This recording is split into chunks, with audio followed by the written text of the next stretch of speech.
Hola, em dic Ània i sóc de Penyarroja de Tastavins.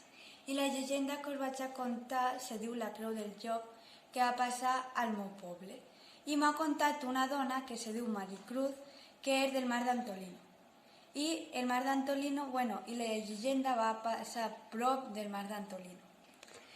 Fa molts anys, al port de Beseit va eixir un llop i anava pels pobles i se menjava sagals i anar a cementeris i desenterrar els morts.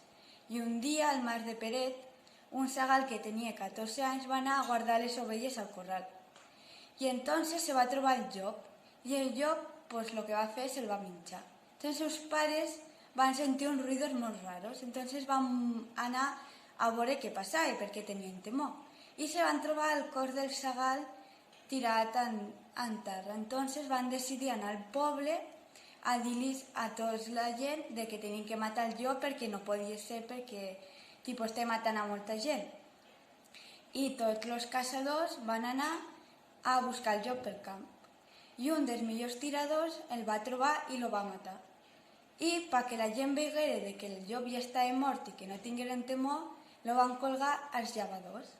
I on va morir el sagal van ficar una creu que se diu Creu del Llop, que si ara la pots anar a veure, que està al lloc on va morir el sagal. I un dia van obrir el llop i dins del llop van trobar un botó que se diu que era de la camiseta del sagal que va morir. I ja està. Una vegada, un pastoret que anava amb la seva rabera d'ovelles per la cogulla. Un dia va desaparèixer i la gent del poble tenia molta por, ja que era temporada de llops. La gent del poble va organitzar una batuda per a buscar el pastoret. Només es va trobar ovelles vives, ovelles mortes i del pastoret només es va trobar la camiseta. I per això mateix el puesto es diu La Punta de la Camiseta. Hola, sóc l'Auri, d'Arenys de Lledó, i us vaig acostar una història que va passar a la Vall del Toro.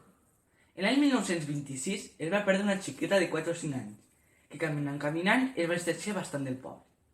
Ella es va desorientar i es va fer de nit, i no va saber tornar a casa. Els pares assustats i tot el poble molt preocupat van decidir a buscar-la. Durant 3 dies i 2 nits, la xiqueta va estar perduda. Durant aquest temps va ploure i ella es va refugiar a unes roques que feien cova.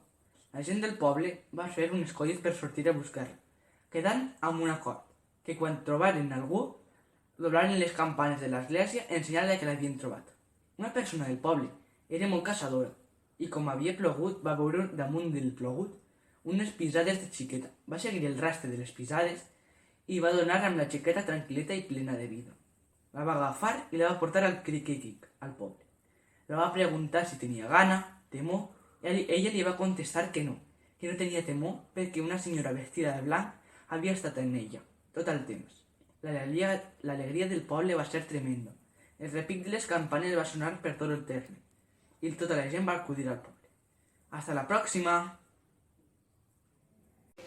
Hola, sóc la Marta Valderrobles i us vinc a explicar la llegenda de la Font Vella, que me la va explicar ma mare.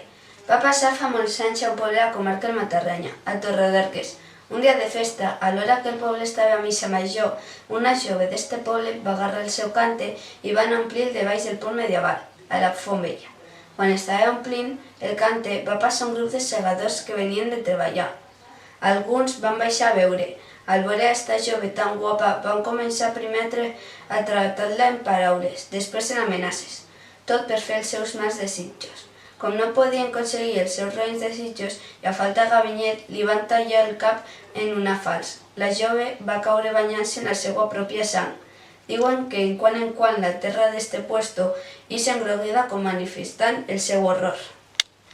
Hola, me dic Maria Rufat i us vaig a llegir la meva llegenda que em va contar el meu avi Manolo Lombardi. Fa molts anys, a una masia, lo mas de les finestres, l'amo va contratar algunes persones per a tallar el blat, abans que plogués i perdessin tota la collita. L'amo de la finca tenia una filla molt maca i amb el pèl molt llarg. La seva filla tots els dies a l'hora d'esmorzar els portava una mica de vi i pastes per a menjar. Un noi jove, bastant espavilat, els va dir als altres que s'havia de convertir a una persona en una serp. Els altres no s'ho van creure i, com va veure a la filla de l'amo venir, li va dir les paraules màgiques i la nena es va anar convertint a poc en una serp. Va començar dels peus al cap. El pare, que l'estava veient tot, va agafar i el va tallar el cap en una dalla.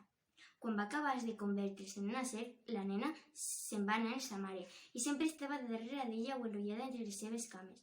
Al final, els seus pares van decidir marxar del mas perquè sentien tanta pena al veure a la seva filla sempre ahí.